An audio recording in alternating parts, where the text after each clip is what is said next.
Hey everyone, welcome back. My name's Dustin Kreis, and today we're going to do a different video. We're going to do a pickups video. Just got done doing a rash of game discussions, and the games I'm playing now I probably won't finish for a while, so stuff was stacking up here, and I figured might as well just go ahead and do this. I was waiting for a couple packages to come my way, and of course there's a couple new releases coming out, but we'll just roll those into the next one because it's not like I'm not going to do another pickups video. So, anyway, a lot of games here this time. I don't know what possessed me to do this. As I move down, maybe it'll come to me why I did all this. But, yeah, normally the game pickups are getting a little lighter because I'm getting actually kind of happy with my collections. And there's just, like, it's getting down to sort of the expensive stuff that I can only buy, one or two of. But this time I bought a lot of stuff. So let's go ahead and get into it and start off with two very weird games. And they're going to look very weird if you don't actually know what they are. So for the PlayStation and PlayStation 2, I picked up Mobile Light Force and Mobile Light Force 2. And if these do not go down as like some of the worst cover art in a video game ever, I don't know what is. I mean, they didn't even like update the cover art for 2. I think they came out at the same time as well. Oh, X Games. They're from Westchester, Ohio. That's interesting. So the company that brought these games over here from Japan, and I'll tell you what these games actually are here in a second, is from my state of Ohio. And what they did, this game right here, Mobile Light Force for the PS1. This is actually Gunbird, the first Gunbird.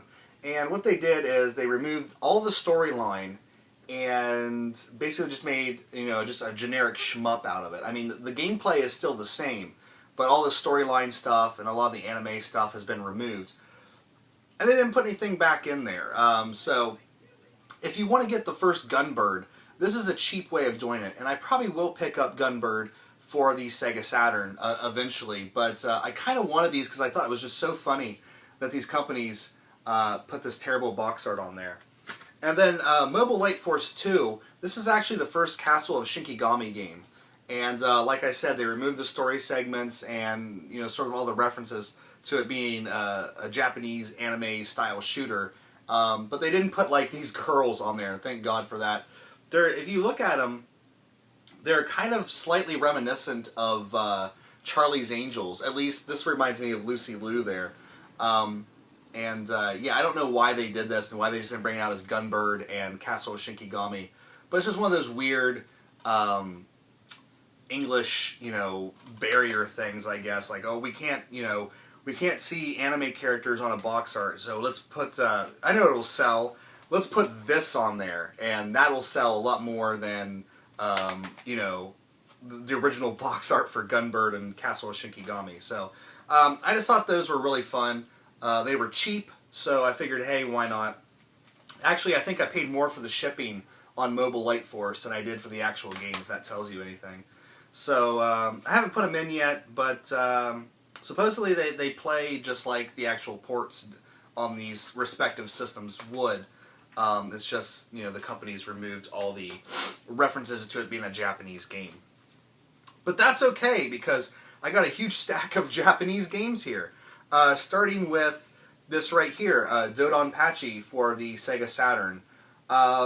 It's getting to the point where, yes, I'm probably going to start collecting shmups for the Sega Saturn. I don't know if I'm going to get, like, Battle Garaga, or whatever it is. It's like $180. I don't know if I'm going to get the crazy ones, but definitely the ones that are around $50. I'll definitely look into picking up.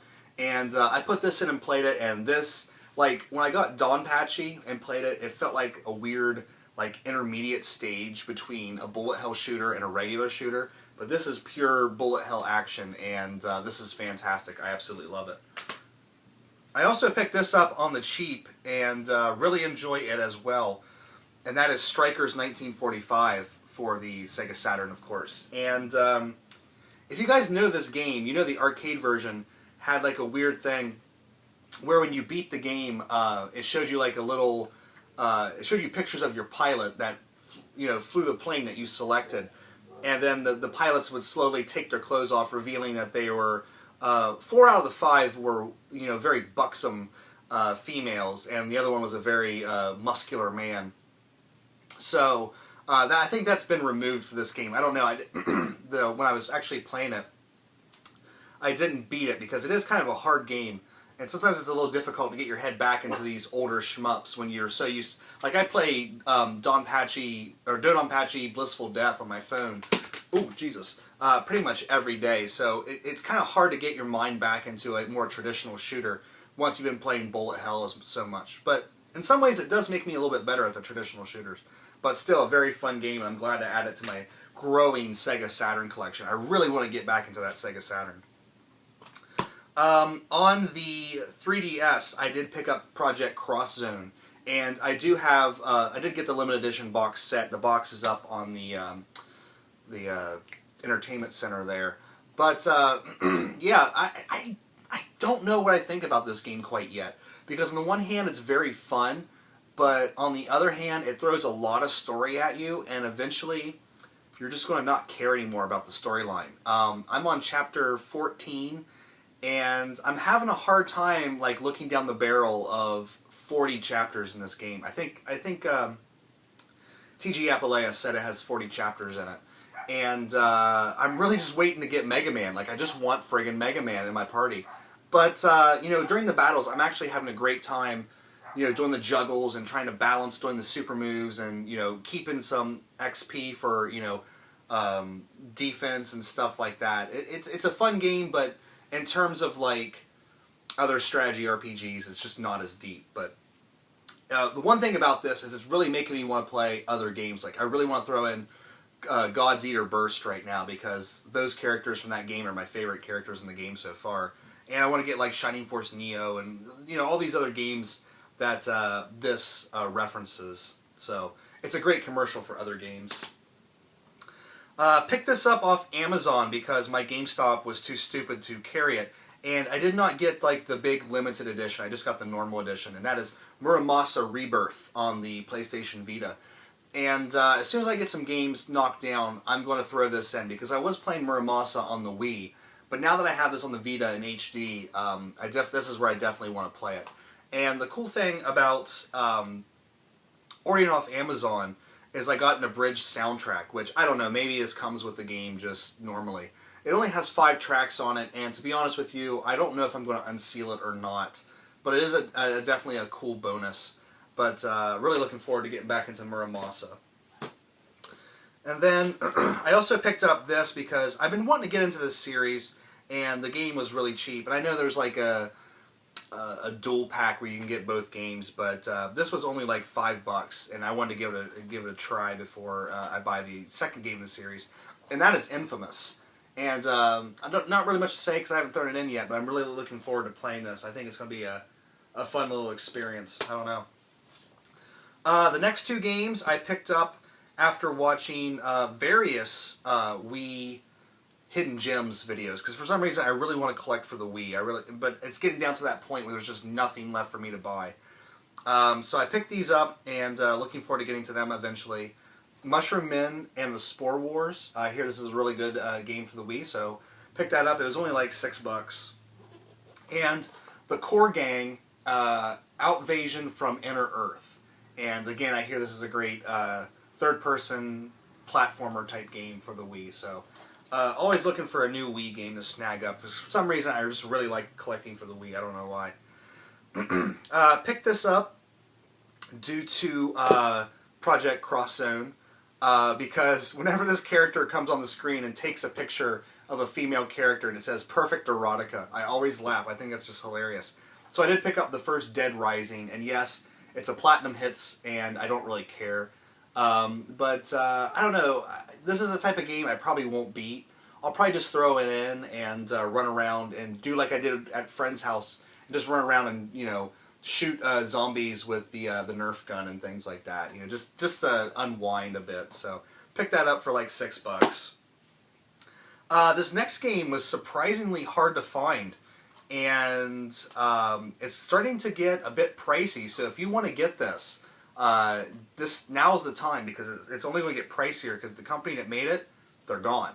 So this game's not getting printed anymore, and that is Metro 2033. I don't know what it was. I was watching a documentary on the Battle of Stalingrad, and for some reason, it just lit this fire in my brain like, you should really get Metro 2033 and then get Last Light. So I went out and tried to find it and just couldn't find it at a GameStop anywhere. And then I went online onto Amazon and the lowest price was like $30, and I was like, whoa, this game, because I remember seeing this in the stores for like $15 or something like that. And then THX THQ went out of business, and it's just like the prices just went through the roof. So I have this now, and I'll probably get to it sometime here soon because I don't know. I've been feeling the need to play a shooter, and I kind of want to throw back in ODST, but at the same time, I don't want to replay a game when I have all these new games to play.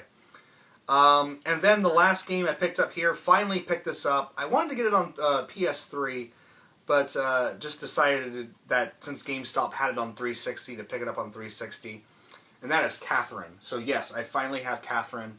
I would say I'd probably throw this in sooner than later, but I don't know exactly when because there's a lot of new releases coming out here soon. So I don't know when I'll exactly get to this, but looking forward to finally experiencing the story of Catherine because everyone just goes on and on about it. So that is it for the games. So now we're going to get into the movies here, and picked up 4 movies. Well, 3 movies and a TV show. And yeah, so let's go ahead and get into that. Finally picked up this movie. I've been wanting it for a while. Finally picked up Silver Linings Playbook. Haven't seen it yet. Haven't thrown it in. Probably going to throw it in either tonight or tomorrow. But, man, for some reason, I just... Jennifer Lawrence is quickly becoming one of my favorite people, like, ever. Like, not just because of her acting, but just because of the way she does her interviews. And just, doesn't... doesn't care about the whole celebrity culture thing. I find her really refreshing. And this movie just looked really good. I love David O. Russell. And I hope there's some bonus features on here of him just... He's kind of famous... losing my voice. He's kind of famous for getting into spats with his cast. So I kind of want to look into it and see if he got into any fights with any of these guys. There's a really famous video where David O. Russell and Lily Tomlin got into a huge fight on the set of I Heart Huckabees, and I don't know. I found the whole ordeal when I watched it on YouTube very funny, but I just kind of wonder if anything like that happened on there. God. Picked up this movie. I watched it on Netflix and absolutely fell in love with it. And there are several versions out there, and I picked up the Criterion Collection version, and that is Withnail and I.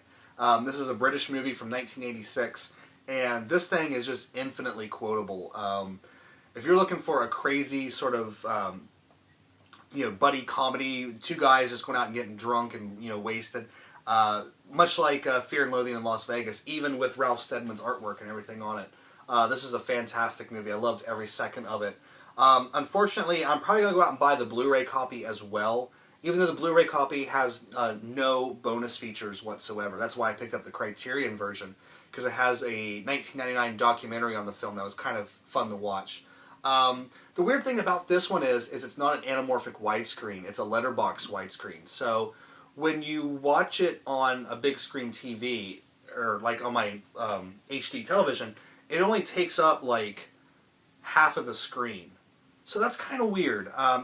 Usually Criterion goes with anamorphic widescreen, and I don't know if this was just it's 2001. I was buying Criterion DVDs then. My Silence of the Lambs, was anamorphic, so I don't know why this one is letterbox widescreen. But I'll probably get the Blu-ray version to have it also, so I have a nice, big, pristine picture. But I'll keep this version because I love Criterion Collection. Picked this up because it was $3, and I haven't even unsealed it yet. But I'm looking forward to watching it just to see. I've been kind of wanting to get into these movies a while now, and that's Gus Van Sant's. He did like a loose trilogy on death. One was Elephant. This one's The Last Days, which is kind of based on Kurt Cobain. Elephant was kind of based on Columbine. And there was a third one that I can't remember what it was off the top of my head. But kind of really interested to watch this and see what it's all about. And it was $3 at FYE, so I figured now's the time to check it out. But yeah, I don't know when I'm going to throw it in, but looking forward to watching that. And finally, they released something that I've wanted for a while now, and I don't know why it's taking so long for these things to get released, but I did pick up Season 2 of Adventure Time, and if you have children and they're not watching this show, you're parenting the wrong way. This is an excellent show for kids. It's so filled with imagination and just fun and adventure, and actually some very mature story content presented in an interesting way. I'm constantly amazed by how this show can be viewed one way by children and viewed entirely a different way by adults. And but if your kids aren't watching this show, then you really need to look into this, because I think a lot of problems with the way kids are nowadays is because we don't have enough stuff like this out there, and they're watching things like the Kardashians on TV and shit like that. So. Okay, music. Try to go through these pretty quick, because I'm sure this video is getting kind of long.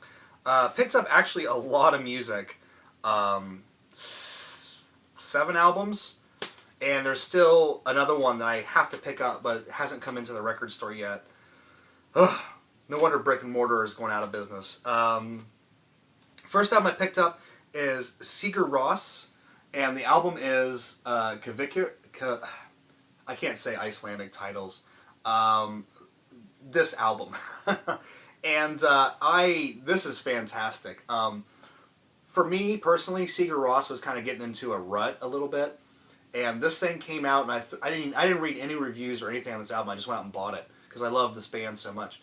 And I threw it in, and the first bars of the first song, which is, I can't say the Icelandic word, but it's, what is it, Brimstone. That's the name of the song.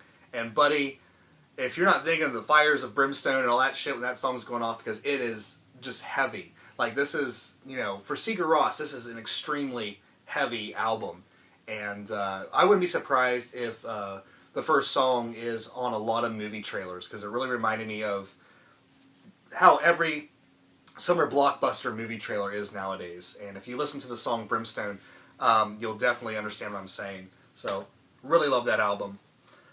Picked this up because I was just listening to Pandora one day, and I really started to dig the song Faxing Berlin. And I have another album by this artist, but this is Deadmau5's random album title. But Deadmau5 is kind of an artist that it's hard for me to get into, because in a way, this is almost like quintessential background music, because all the songs bleed together. And not only do they bleed together, they kind of share a similar motif. So like, the first song bleeds into the second and shares an idea, and then but also expands on that idea a little bit. And then the third song takes that idea that was expanded upon, and it just kind of trickles down. It's a bit weird. Like, the Faxing Berlin piano version bleeds into Faxing Berlin proper. That bleeds into Not Exactly, and it's almost like it's all one song. So to sit and listen to it and focus on it, you might get a little bit bored. But when I was listening to this album, I was playing Project Cross Zone, and I had a great time listening to this and playing the game. So if you have a hard time getting into Deadmau5, try putting it on while you're doing something else. I know that sounds bad, but it might actually, work on you a little bit better. And then this is a band that I picked up 3 albums by them that I've really liked for a long time, but just never bought any of their CDs. So finally I picked up The Editors, The Back Room, An End Has a Start, and In This Light and On This Evening. And this is like, if I had to pick like a genre that I really is almost one of my favorites, it'd have to be like this this new post-punk, dark waves, stuff like Interpol and the Editors, to a lesser extent like Block Party and things like that. But I really love this trio of albums. I've been trying to get the fourth one because it came out on Tuesday, but it just hasn't come into the FYE yet, and it's just like, why didn't I just order it on Amazon? It'd be at my house already. So I might look into that from now on, just buying my music on Amazon. I know that sucks to say, but Jesus Christ, like the shipments to these brick and mortar stores are just so weird. But definitely if you're into sort of like Joy Division or New Order, Depeche Mode, stuff like that, definitely check out Editors. They're a band that I really, really enjoy. So really glad to finally have those. Picked up the soundtrack to Star Trek Into Darkness, and this was actually kind of hard to find because stores don't really carry soundtracks anymore. But I love this movie. It's coming out August 20th on DVD, or Blu-ray, I should say, because I'm going to get it on Blu-ray. But yeah, if you like the first soundtrack to the first movie, you'll like this. It takes some of the earlier motifs and sort of expands upon them. But, it's a Star Trek soundtrack, so if you don't like Star Trek, then you're not going to like it. And then finally, a game-related soundtrack that I picked up. I did buy The Last of Us soundtrack for $10 on Amazon, and this is amazing. It's fun to sort of just drive around and listen to it, because it adds like this weird, this weird atmosphere to your drive. It reminds me of a time when my friends and I were driving through our hometown here, Zanesville, and the power was out completely, and we were driving around on the main drag, and all the businesses and all the lights and everything was just pitch black, and we were listening to Silver Mountain Zion's, oh shit, what's the name of that album? Fuck. It's the second album they put out. I can't remember the title of it right now. But it's very, like, apocalyptic, like, post-apocalyptic sounding music, and it just added such an atmosphere to the drive, and the same thing would happen with this. In some ways it works better with the game, but as its own listen, it is definitely a great listen. So if you haven't picked this up yet, it's probably one of the best game soundtracks that's come out in a long time. So definitely check it out. And that is it. That is the pickups video. So like I said, there's a couple things coming. I'll just roll those into the next video. And of course there's all these pickups. Shin Megami Tensei 4 on Tuesday or Wednesday, whenever it actually gets into the store. And then August, and August is going to kill me because there's a lot of new things coming out in August, including Tales of Exilia, the Collector's Edition. The one with the figure. Yeah, that's the one I pre-ordered. Oh my god, I don't know why I did that. But anyway, that is it for this. So I want to thank you so much for watching. Take care. I'll see you next time.